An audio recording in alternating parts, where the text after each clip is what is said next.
that gathered 42 leaders. And please welcome President of Ukraine, Volodymyr Zelenskyy, President of Finland, Alexander Stubb, President of Latvia, Edgars Rinkēvičs, President of Lithuania, Gitanas Nausėda, President of the European Council, Antonio Costa, President of the European Commission, Ursula von der Leyen, Prime Minister of Canada, Justin Trudeau, Prime Minister of Denmark, Mette Frederiksen, Prime Minister of Estonia, Kristen Michal, Prime Minister of Iceland, Kristrún Frostadóttir, Prime Minister of Norway, Jonas Gahr Støre, Prime Minister of Spain, Pedro Sanchez, Prime Minister of Sweden, Ulf Kristersson. So we will begin with our opening remarks. I think it's the greatest show of unity and freedom in this city that we have certain leaders speaking to the press together. And let's start without further delay by going to, we have Euronews with us, right? Okay, I see it. In the middle. So please everyone stand up when you ask your questions, get the microphone and go on.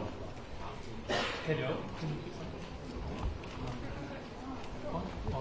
Can you hear me? Yes. Hello, everybody. My question is addressed to President of the European Commission, Ursula von der Leyen. You have spent the last 3 years building an unprecedented sanctions regime against Russia, really, and you have promised time and time again to make Russia pay for its aggression. But now the United States is asking Europe to lift sanctions as part of a potential peace agreement. In fact, the US is saying that Europe will be invited to the table only when it comes to sanctions relief. Are you willing to do that just because the White House tells you so? And what demands are you going to impose on the Kremlin to do that? And just a quick question for President Zelenskyy. Do you think Russia deserves any sort of relief after the untold devastation it has brought upon your country? Thank you so much.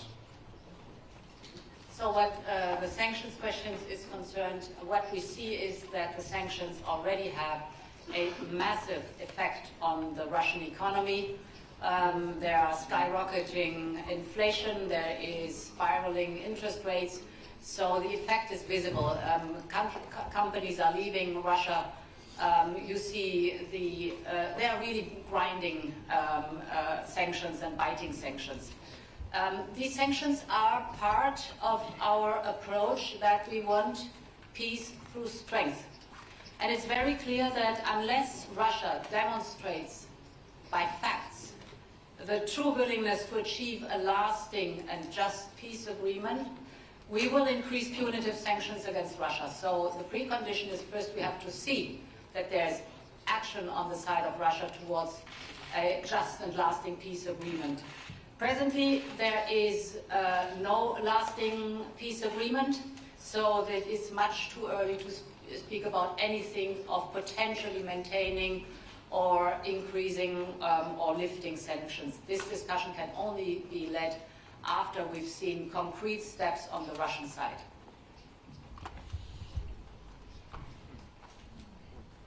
Thank you very much. We are very often, and also today we speak that we need just lasting peace. And when we speak about the just, and this war, it's difficult to find just in this war because of such steps of Russia.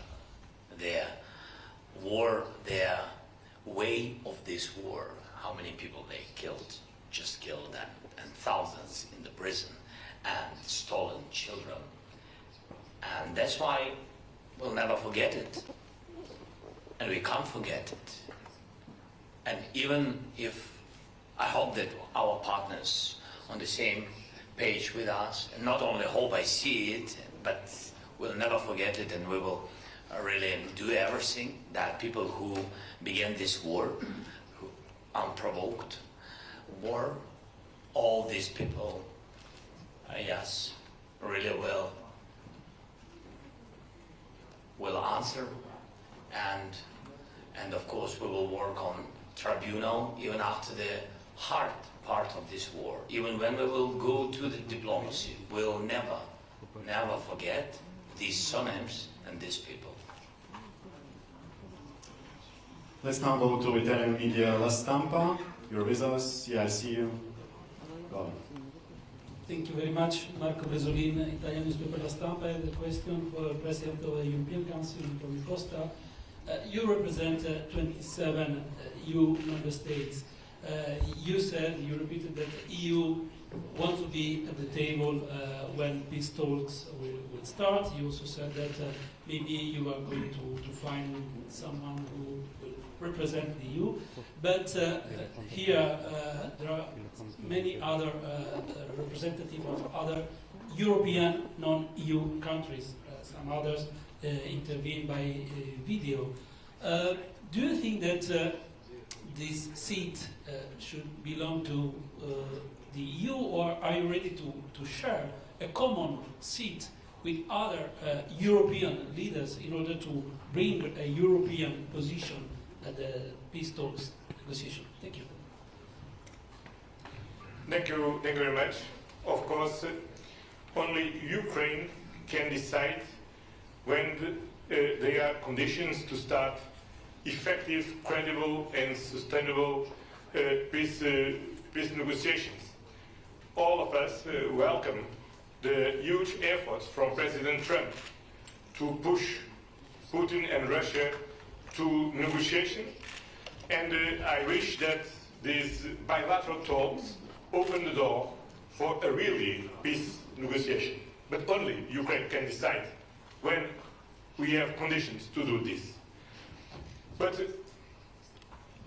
this war is not only about Ukraine, it's also about European security.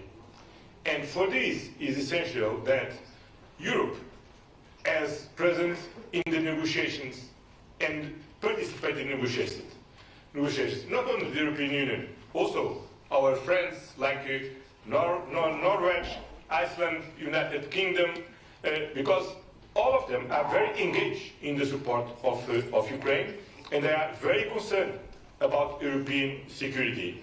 Then I believe that if we reach to have a joint special envoy representing not only the European Union but also the other European countries, we strengthen our European position, and we will discuss this in the next European Council on the 6th of March that I yesterday invited the leaders to participate. And this special European Council is about how to strengthen our capacity to invest more, better, faster and stronger in our own capabilities, how to strengthen the Ukrainian capacity, but also how we can be prepared for participate actively in the future peace negotiations if and when they arise. Thank you. I think next one to Danish media, Mathilde Kimmer from the R. Yeah. Yes. My question is to the Danish Prime Minister. Today you presented this willingness to support the Scandinavian and the Baltic countries to support a newly established brigade, Ukrainian brigade. But where are you on the question of boots on the ground in a potential European peacekeeping mission? Thank you for that question. Well, from a Danish perspective, we are open-minded, and as I have said from the beginning of this war, we will be with our friends in Ukraine as long as it takes and to the end. I think for now, the most important thing is to ensure that Ukraine will get what they need on the ground. And therefore I urge everyone to contribute more on donations, weapons, air defense, things we have discussed for several months and years now. I think that's the most important thing.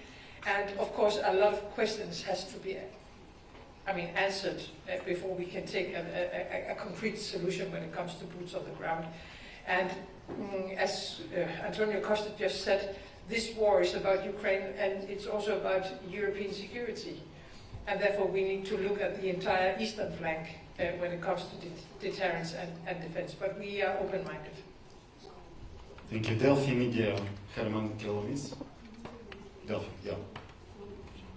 Hello, Herman Gomez from Delphi in Estonia. In my country, it is a day with a double meaning. We have our Independence Day, so my question is to President Zelenskyy and Prime Minister Michal. Should there be an unjust peace in Ukraine? Do you think Estonia's independence could be threatened, and how soon?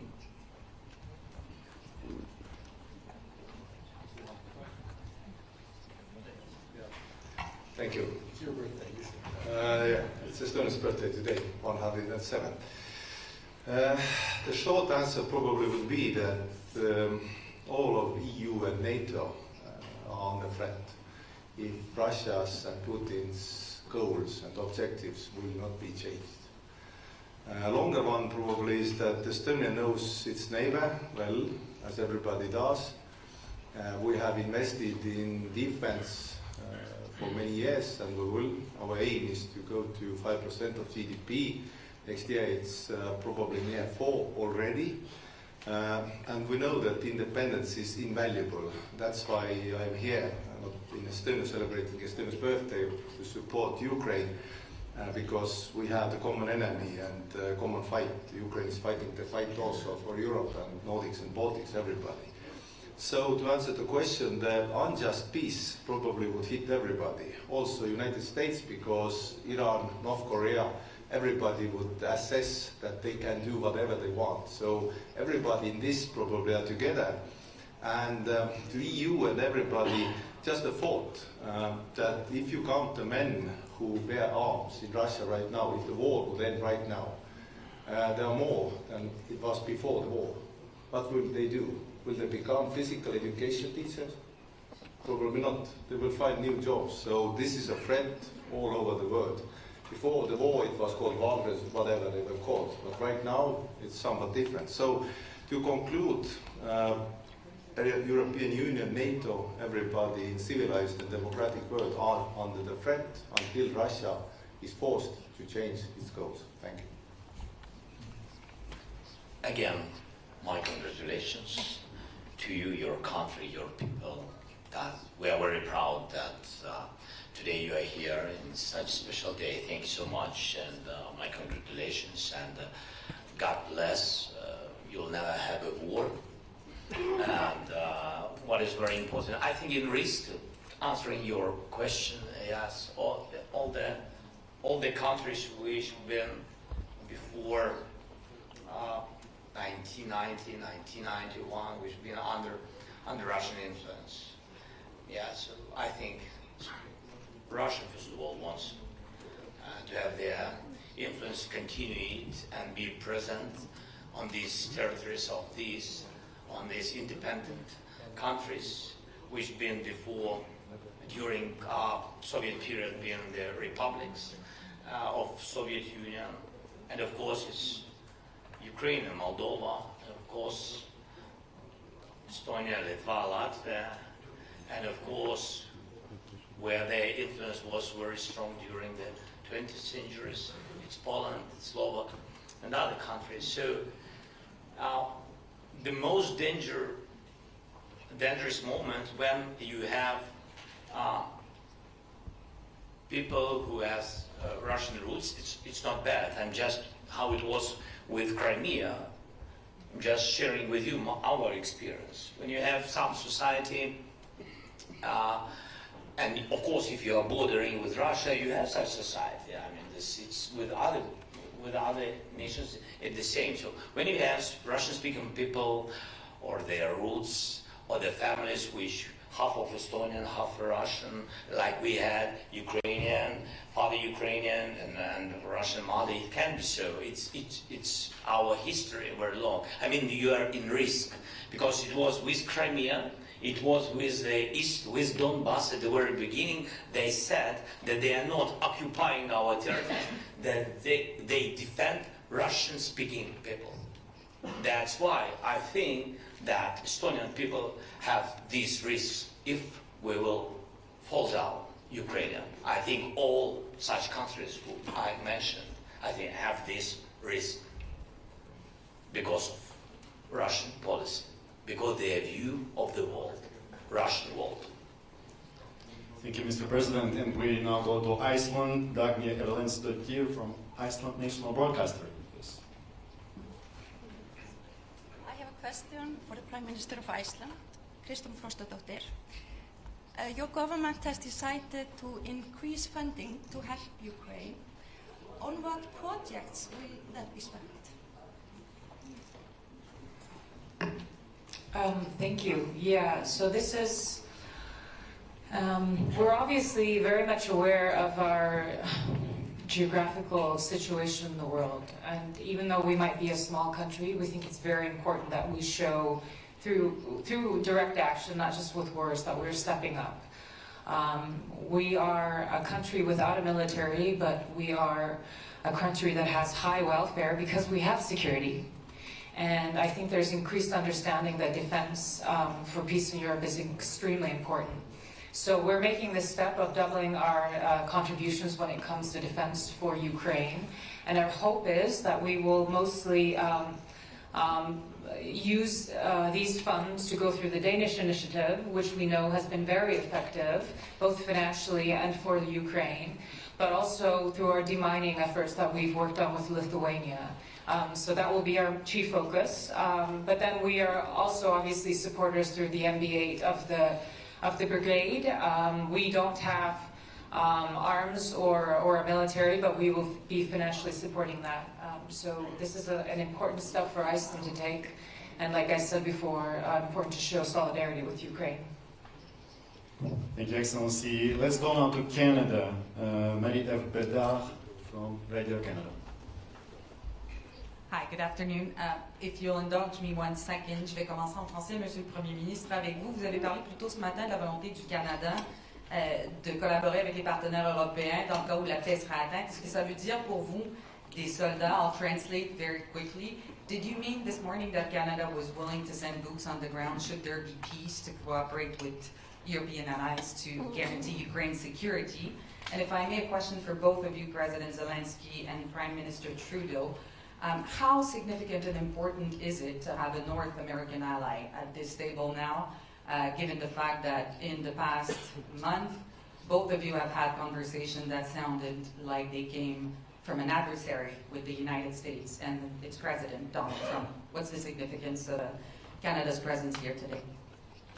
Well, first of all, Canada has been there for Ukraine from day one, indeed from before day one.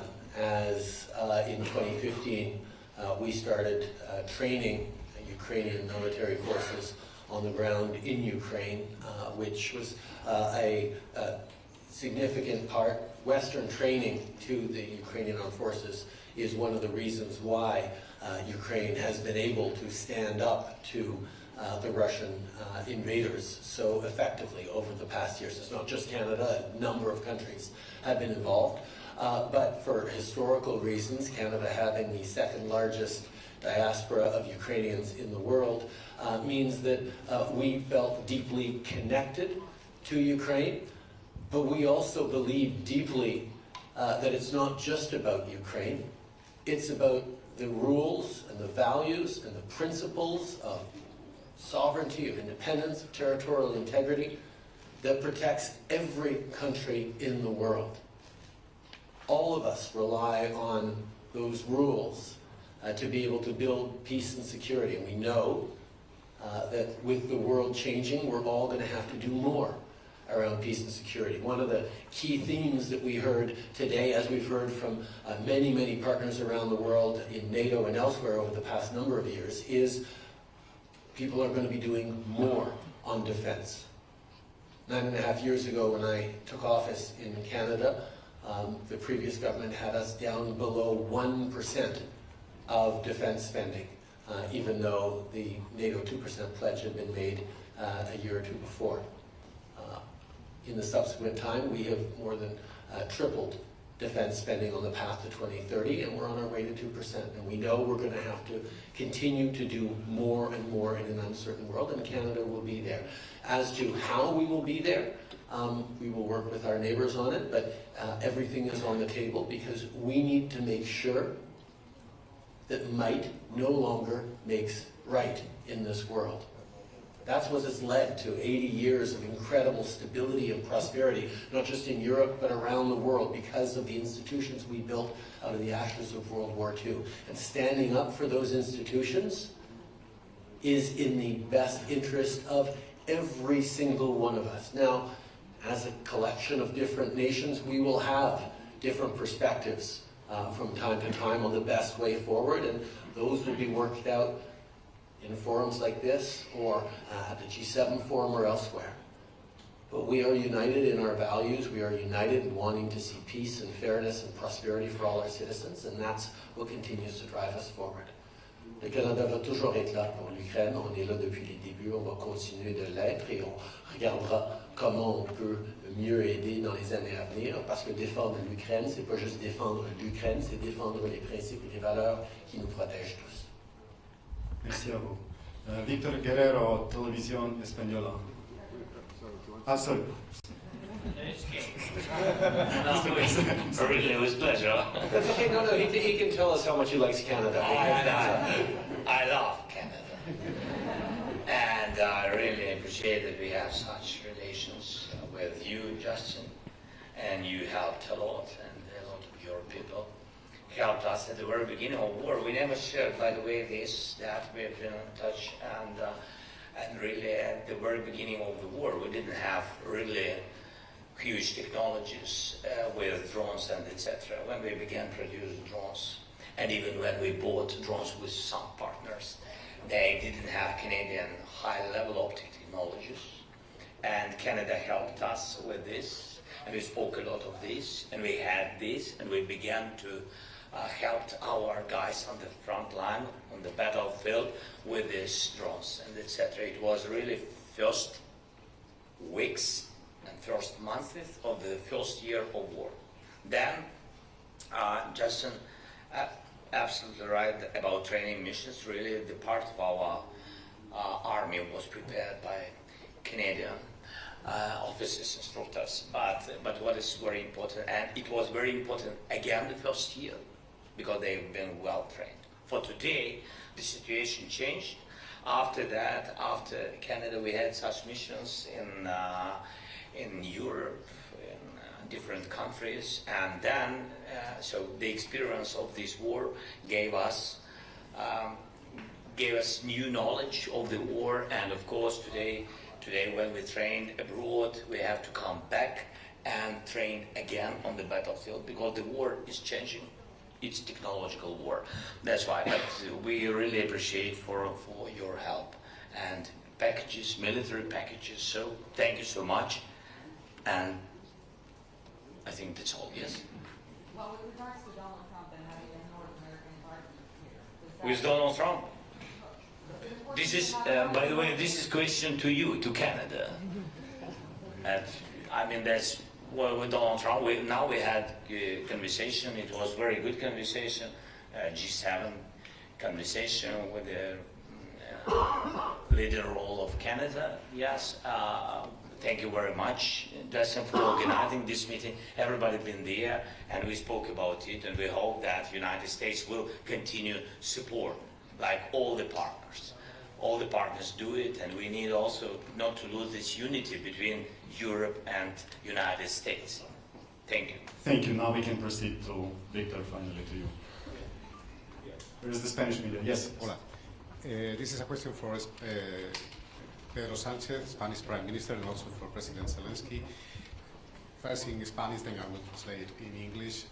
Señor Presidente, usted esta mañana decía que España va a apoyar a Ucrania el tiempo que haga falta y con mayor determinación. España o su gobierno está valorando o podría valorar enviar soldados dentro de una fuerza de paz o en otro formato. Prime Minister, you said this morning that Spain would be supporting Ukraine as long as it takes and with more determination. Is the Spanish government considering or could consider it to send Spanish audience as a peacekeeping force in Ukraine? And for President Zelensky, are you asking your partners here present for soldiers for a peacekeeping force as a peace guarantee for the future? And how many soldiers do you think would be right for this work? Thank you. Well, thank you, Victor, for your question. I would say, because this is not the first time that I have to answer to this question, and I guess all the rest of colleagues, but I would say that first things first, and step by step. No, I think that now we're focused on what we are, which is to open a genuine peace negotiations talks. And for that is crucial, I would say critical, that Ukraine and of course Europe are implicated in the negotiation process. Second, I think it's crucial, critical for all of us to provide the security guarantees to Ukraine in order to reach that common goal that we have, which is to have a last and just peace for Ukraine and for Europe. So you know, I think these are now the questions that we have to answer, and we welcome, of course, this window of opportunity that now we have in order to speak about peace. But as I said before, I think it's important that to have the European Union and of course Ukraine implicated in these very important talks. And as I said during this morning, of course, you know, in 2024, Spain signed a very important bilateral security agreement with Ukraine that will last for the next 10 years. Last year, we provide 1 billion euros in order to provide military capabilities to Ukraine. This is something that we are going to repeat in the year 2025, and of course we are we stand with Ukraine and of course with President Zelenskyy. Thank you so much. We're very thankful to you, Pedro, your country, your team, and your people. We had, I think, the most difficult moments. 3 winters, blackouts, and etc. Now we're sitting in the middle of the winter. We have light, we have connection, we have internet, we have possibility to speak, and our people have electricity, and we see each other. That's good, very good. But this is the big work of a lot of partners. For example, I don't know if I can share when I came to Spain in a very difficult moment, again in winter, and Pedro made a decision with I don't know if I can say number of hawks, I don't know. Yeah, 6.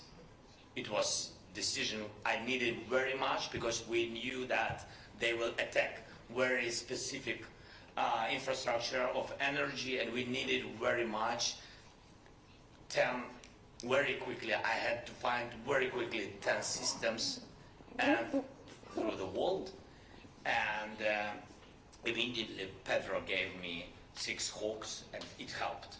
So thank you so much. And such things, this is illustration of our unity. And again, it means that we can trust each other and we count on each other, and we are very thankful. And I'm very thankful, like President of our nation, to all your nations, and this is very important. I think the same thing we will discuss, now it's not for public because we didn't make a decision about the contingents and infrastructure for security guarantees, where contingents or troops, how you say, or soldiers, like the journalist said. So we will discuss this infrastructure. The number, so of course I know the number what we need, and of course we will share it firstly, not in the open conversation, yes, not to prepare Russians for this, and so we will discuss, and then we will make decision of what we see, how we see the number, and if it will be positive, we will share it. Of course we will share it, it's not a secret. It can't be without support of societies. Thank you. Thank you. Now the Swedish media, Svenska Dagbladet. Yeah, we have Swedish media with us. Okay, they probably left. not waited until now, yes. Okay, let's go on to Norway then, another Nordic nation. Marius Helge Larsen. Okay, please we have you. Hi, I'm Marius Larsen from the Norwegian news agency NTB. I have a question for President Zelenskyy or anyone else who would like to answer it. You have now been through... Can you ask Sweden, please, because they don't have journalists. President Zelenskyy, Sweden, and anyone else. Sweden, Zelenskyy, or anyone else. Or my Prime Minister, who hasn't gotten any questions yet, so... But it goes to you first, President Zelenskyy. You have been through 3 terrible years of war. What are your hopes for Ukraine and the Ukrainian people for the next 3 years to come?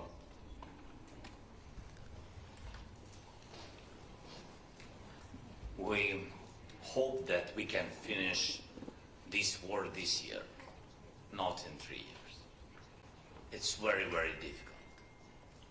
Very difficult for all our nation to go through this war, but with all respect to our soldiers and our people. So I can't speak about 3 years. If we speak about how to prepare security because of the Russia, they can come back in 10 years if we will not be prepared.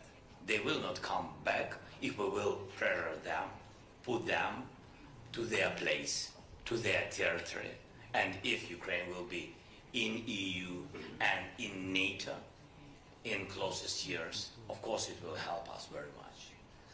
And I think that they will not come back if we will have strong army and strong allies and strong unity, to my mind. Because they will never, forgive the world that they didn't win. And you see that they will not win. Thanks. Thank you. And what about Sweden? Yes, you have a question to your Prime Minister or not? If not, we will proceed. No?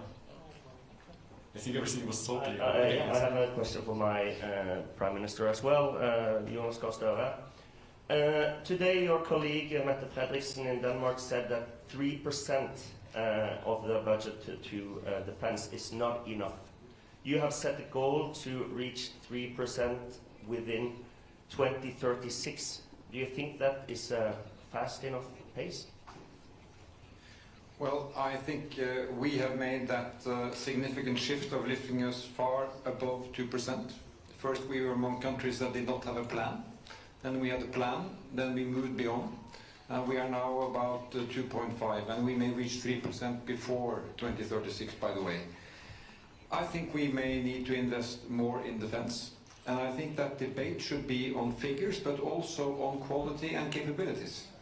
Because if we get lost in figures, we will have 32 allies with silos and percentages. What we need to do now is to deliver on what we have agreed at NATO, in Vilnius and in Washington, about regional plans. So we work now with Sweden and Finland in the north of the Nordic region to make sense of our capabilities in defending the Nordic part of the Nordic region. And we debate with our Danish friends and our German friends and our British friends that around the North Sea we should also have investment in the best capabilities. That may also lift percentage, but I would really like to see the output as the most important. Thanks. Thank you. Let's go now to Finnish media. We have with us Jonas Imonen from Ilta-Sanomat, right? Yeah. Yes, thank you very much. Jonas Imonen from Ilta-Sanomat, Finland. Question for President Stubb and Mr. Zelenskyy.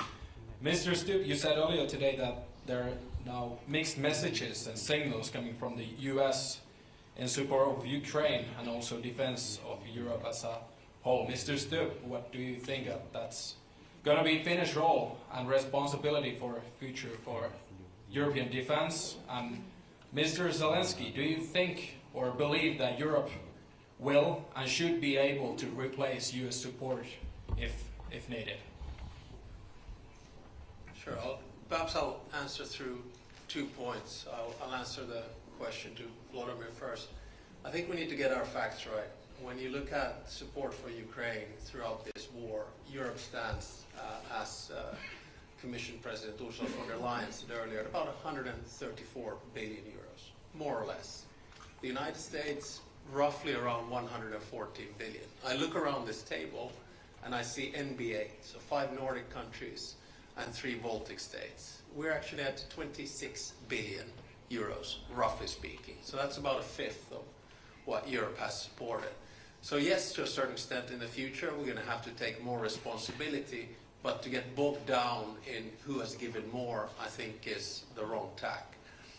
The second point I have to make, it's not only about the material support, it's also about having skin in the game or having some kind of a plan. I think Norwegian Prime Minister Jonas Gahr Støre put it quite well earlier when he said that we Europeans can't complain our way to the negotiating table.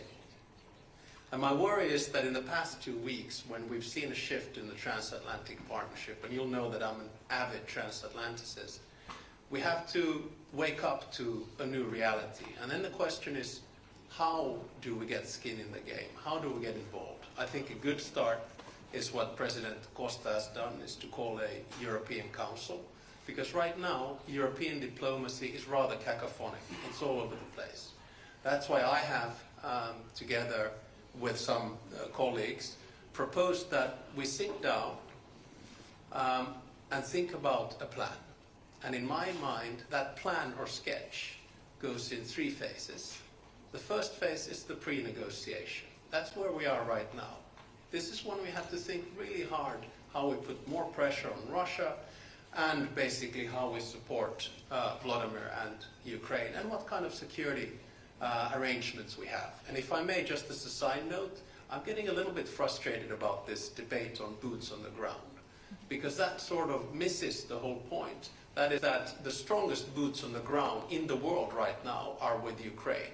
They have the land forces. Then it's a question about which phase and how Europe will come to support Ukraine. In the air, in the sea, with reconnaissance, with intelligence, etc., etc. The second phase of the plan is when the ceasefire begins. And that's actually quite crucial, because that's when you start looking at the modalities and the agenda of the actual negotiations. And that's when you start looking at confidence-building measures. And then the third phase is the peace process. And that's when you start talking about the big issues of territory, and that's when you start talking basically about recompensation, about justice, which President Zelenskyy was talking about earlier. So what I'm trying to say is that I think we in Europe, we need to get our act together. And in order to get an act together, you have to have a plan to the Americans, because if you don't have a plan to the Americans, you're not going to get involved in negotiations. And right now the negotiations are happening above our heads without any kind of a plan and strategy. That's why I think this meeting has been extremely important, and that's why I think the next 2 weeks are crucial also about the future of European security. And there was another... Just some words. I think that you are sorry that I'm telling but I think that you are neighboring the same problem. Yes, and that's great. So that's big success that you are in NATO. And my congratulations to Sweden. And also, that's why, so we are very thankful that we have such close partnership with Finland, with Alexander. And of course, you gave us a lot of packages during this war. And it was very important, useful. I can tell you, especially, by the way, first year, I'm focusing a lot of times on the first year, but I think that the first months were the most important. The most important in this battle. And when those times we didn't have 155 artillery, I mean Western kind of NATO standard systems of artillery, we didn't have long distance weapon and etc. We had Ukrainian production, Soviet period production, any weapon, artillery and etc. and their air defense, S-300, for example, missiles. And it was very difficult, it was big deficit because it's big deficit in the world. And Finland helped us very much, because really we found only some countries who had it in the storages. Yeah, so it was very important, especially those months, those first weeks and months. And about your neighbor, and I think, and of course, Ukraine will be always thankful for this and never forget it. And I think those experience of such enemies or such problematic neighboring, how to save the border, and you have very long border with Russia, and that's why I think our experience of how to defend the contact line or defend the front line, and the same technologies how to defend the border. I think this experience, our experience, will be very useful for your country. It doesn't mean that you will have a war, but it's more safety, I think so. Thank you. I was told we have another question to Prime Minister Christensen from Ukrinform. Yes, the floor is yours. Тетяна Пасова, Укрінформ. Запитання до прем'єр-міністра Швеції і до президента України. Скажіть, будь ласка, зараз активно... Секундочку, тільки 8 минут. Будь ласка. I can put my question in English, actually. Today, President Nauseda stepped with the initiative for Ukraine to become a member of EU by 1st of January of 2030. And do you support such initiative? Because we need a coalition of leaders who will support our way for EU. І запитання до президента Зеленського. Пане президенте, скажіть, будь ласка, чи готова Україна ще більше пришвидшити реформи заради євроінтеграції?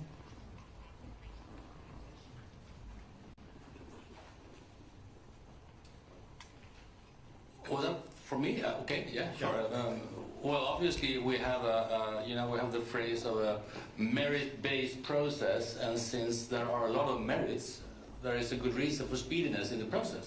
So that's very easy, and I really wouldn't mind to have a very specific date. I think there is an urgency in becoming a European Union member, and even more so if there is put at doubt whether Ukraine will be allowed into NATO for every country. So I think the European Union accession is a urgent need.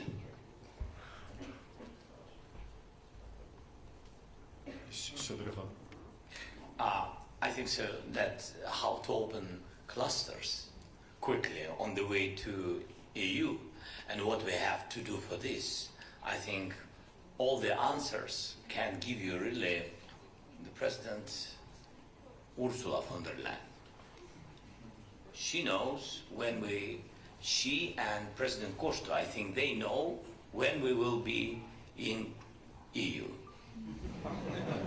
Really? No pressure. They're decision makers. So. Yeah, but perhaps I may add, I am now witnessing many different accession processes. I must say, I'm so deeply impressed by the speed and the quality with which this country, Ukraine, is reforming and doing all the necessary steps, and these are hard steps, and this is a lot of hard work, while fighting a war of survival is really impressive. So you have here an example for highest merit, highest quality, and speedy delivery that is exemplary. You got 3. So now we go to Latvia. Latvian media, Latvian television, Gins Amolinš. Thanks. Hello? Works well. So the Nordic and the Baltic states, my question would be to President of Latvia, President Rinkevič, and maybe a short comment on that from President Zelenskyy, if possible. Shortly about the Nordics and Baltics announced today, the pledge to train and also to equip a brigade-sized unit. Given the uncertain situation right now in geopolitics, and a bit of a follow-up of the Finnish colleague here, do you see that Europe would need to rapidly increase its military aid to Ukraine? And is Europe capable of doing that? Thank you. Actually, those are very easy questions. Yes and yes. But I think that for the second, what we really need is to, first of all, get a very clear message to the defense industry that we are going to spend more, because what defense industry needs a clear commitment.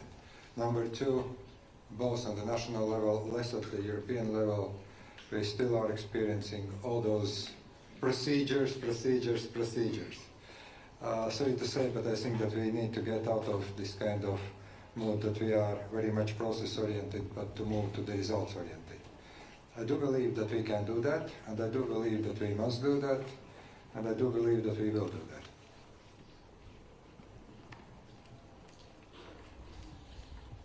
Okay, let's go now to list. I think so that all the defense or military industries of European countries began to increase the production because of this war. Began to increase the production, beginning from the artillery rounds to drone production, technologies, systems of electronic warfare, a lot of things, different things. But how to do, but it's not enough, and how to increase more quicker and be comparable with Russians is to invest more to Ukrainian production. Because our economy, we have military economy for today. We just produce, for example, like drones. We have 200 private companies. 200, it's a lot. Even small companies, they need financing, and they produce quicker than our government production. It's understandable, because without any bureaucracy, they just produce and help soldiers. And by the way, they help directly to the front line. What is important? They don't produce and just to give government, and then government think how to send it to the front line. So there are a lot of quick ways. For example, we did one thing. So I began to pay money directly to brigades.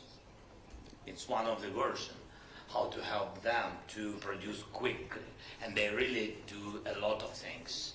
And they buy and produce. There are brigades on the front line which produce at the same time. So really very sorry if I'm using not correct word, interesting, but it's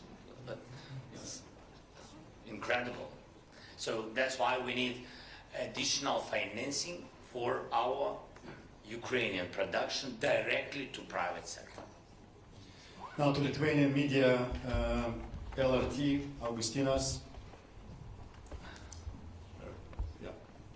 Thank you for opportunity. Question for Lithuanian President. I also would like to ask you about, peacekeeping force possibilities in Ukraine. We see that it's hardly likely that anytime soon we can see this coming from EU or NATO frame.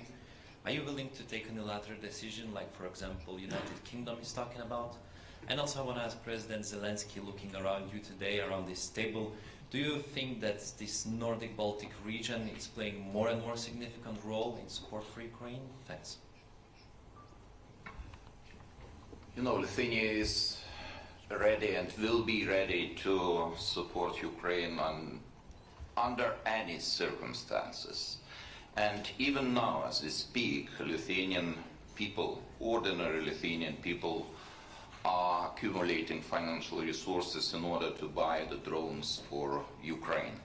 So my country is not tired and will be not tired in supporting Ukraine.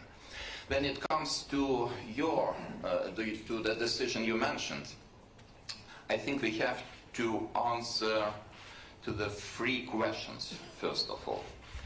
We need the clarity about the mandate of such forces on the soil of Ukraine.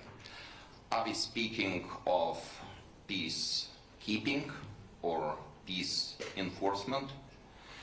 There is no peace yet, and even the ceasefire is not the reality, unfortunately, so far.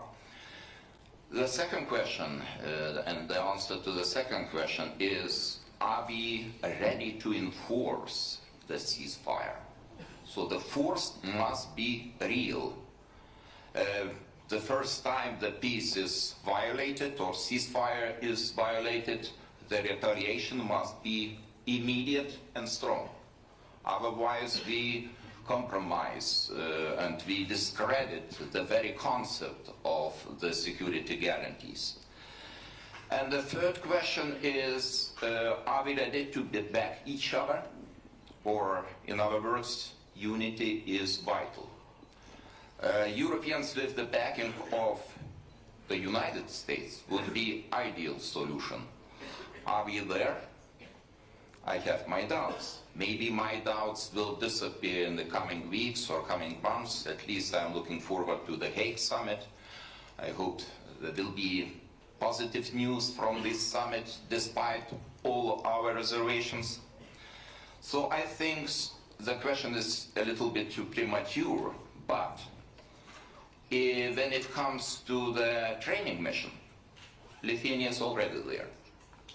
Our experts, military experts, assist Ukrainians to improve their professionalism and fighting capacities. They are there, and we already answered to this question positively. And if you allow me, I will comment my initiative on the date of European Union accession, Ukraine's accession into European Union. You know, this is a matter of political commitment. If we talk about the NATO membership, of course we understand that not everything is in our hands, and the decision depends on other allies too. But the European membership is in our hands, in the hands of European Commission, in the hands of member state, and of course the hands of Ukraine. And Ukraine is doing really great job under such complicated circumstances. So I truly believe that it is realistic date. It's ambitious but realistic date. Thank you. One more important partner with us, France, Monsieur le Ministre Benjamin Haddad, Minister Delegate for Europe and Special Envoy of the President. I'm told we have a question for you coming from Union, Sayenko. Thank you for this opportunity to ask a question. I would like to refer my question to French Minister. France has already provided Ukraine with very significant support in order to help to survive our country, especially provided us Scalp long-range missiles, howitzers called Caesar, armored fighting vehicles, ammunition, and other vital support. And my question is your country ready to continue support Ukraine for another year? Are you ready to increase this level of support? And my quick follow-up for the President of European Commission and President of European Council. You have already heard proposal from the Lithuanian President that there should be setting a date for Ukrainian accession by the 1st January 2030. Is this a goal of your mandate to coordinate and help Ukraine really become a member of European Union by this date, 1st of January 2030? Thank you. Thank you.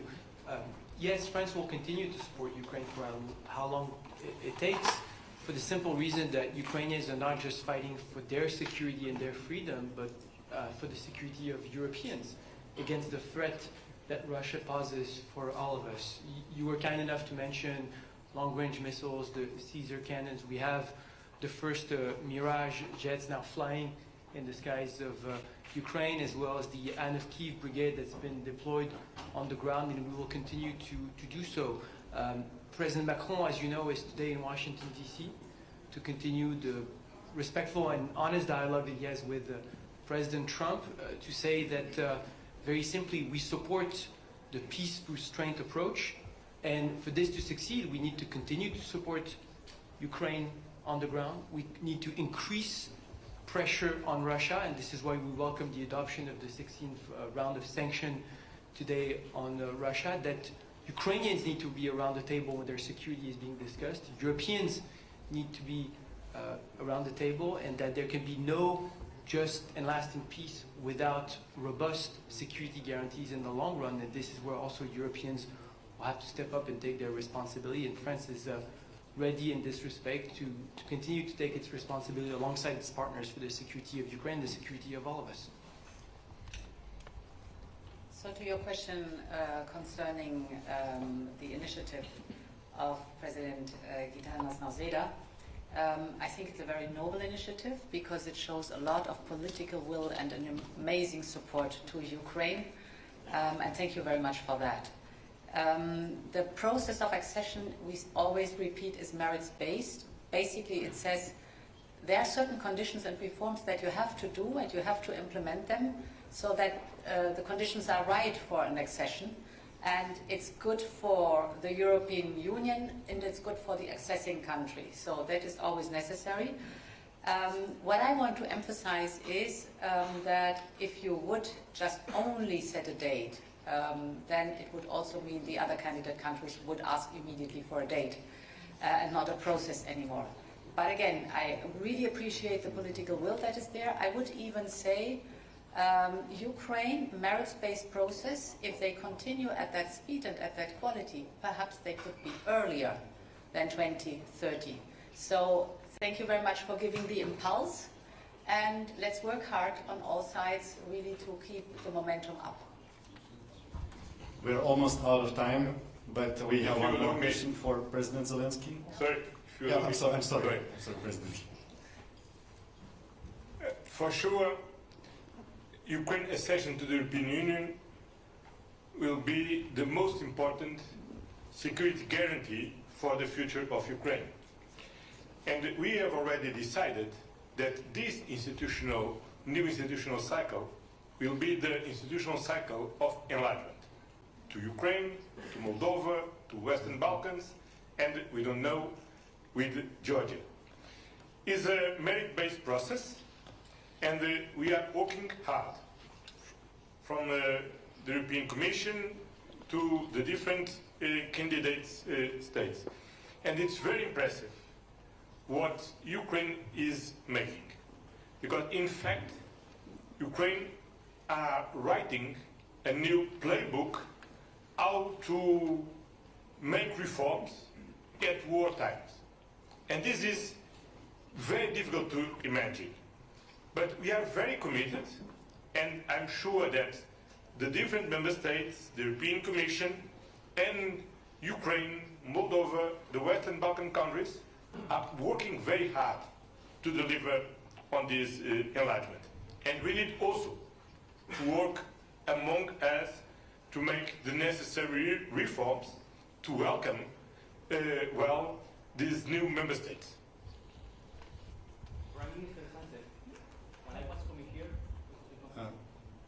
El Confidencial, Fermín Torrano. While I was coming here, I met just in the street a Ukrainian friend who told me to say thank you for the €1 billion you announced today.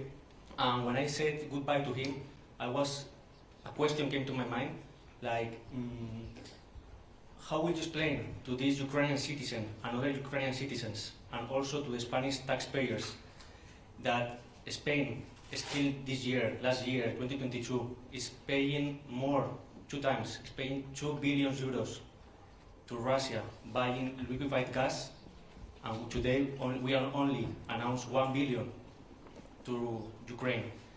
And so I would like to ask you, what will you tell to him, to Spanish taxpayers, because this money is still helping to fund the war.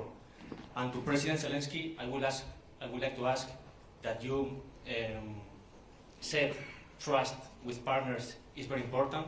So I would like to know, how do you feel with partners that still pays money, a lot of money, more money than they give to you, to the enemy, or partially at least? Thank you very much. Well, thank you for the questions. First of all, Spain has supported all the sanctions packages approved by the Council. And we've been very constructive and positive in order to increase the pressure on Russian soldiers in order to stop the war. Second, you're talking about private contracts, but the political will of the Spanish government, and I would say the Spanish society, is to reduce and diversify our energy dependencies towards other countries. And we have done so. We have done so. Our main provider is now in North America, not only the US, but also Canada. And last but not least, I would say that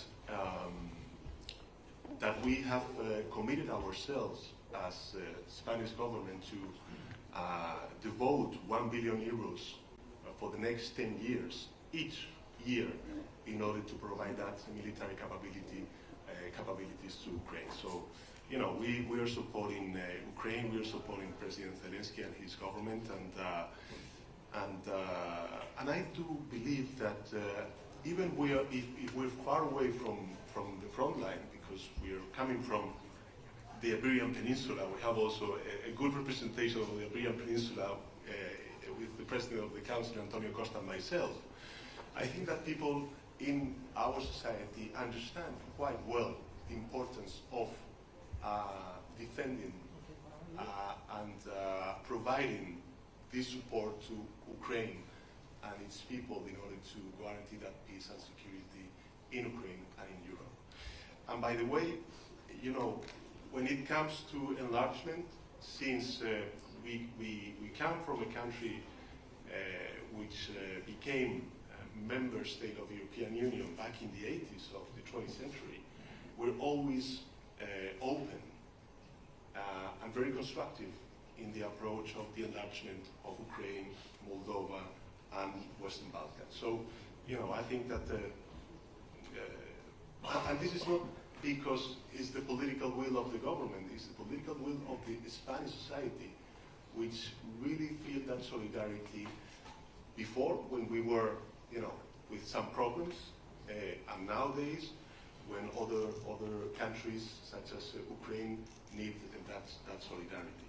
And I'm also very happy that we agreed with President Zelenskyy to open a Ukrainian hub in Spain, since we are the 4th largest country in the European Union receiving Ukrainian refugees in our country, to provide that services not only from the Spanish government but also from the Ukrainian government.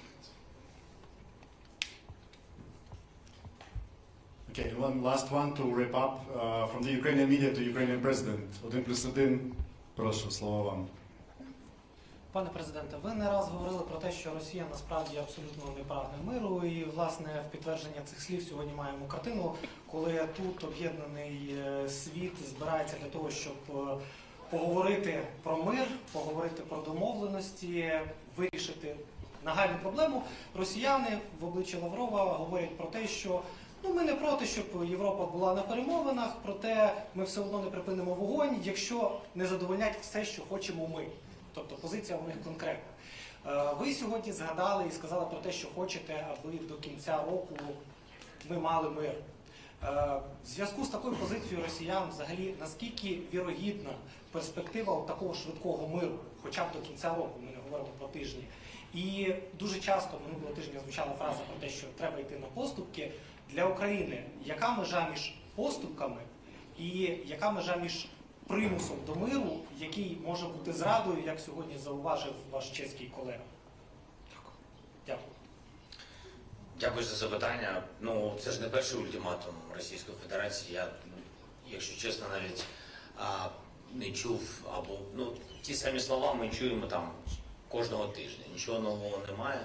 Всьому треба робити своє, треба посилювати себе, посилювати розуміння, що ми можемо зробити в Європі, збільшувати виробництво, посилювати нашу армію, домовлятися з партнерами, безумовно, це без Росії, домовлятися з партнерами про гарантії безпеки для України. Тобто будемо готові до всього. І паралельно робити все, щоб дипломатичний трек, про який говорять і в Європі, і в Сполучених Штатах Америки, напевне, бачити щось, якісь можливості в цьому треці, але не порушуючи Конституції нашої держави і не порушуючи інтересів українців і всіх європейців. І тому тут про це можна дуже багато і довго говорити. Давайте, незважаючи на те, які ультиматуми звучатимуть з російської території, давайте робити своє. Мені здається, поки у нас є такі сильні партнери, ми не наодинці проти них. Я думаю, у нас все вийде. Дякую. Дякую, пане президенте. And thank you, distinguished leaders. Thank you, press. This we conclude. Thank you so much. Thank you so much.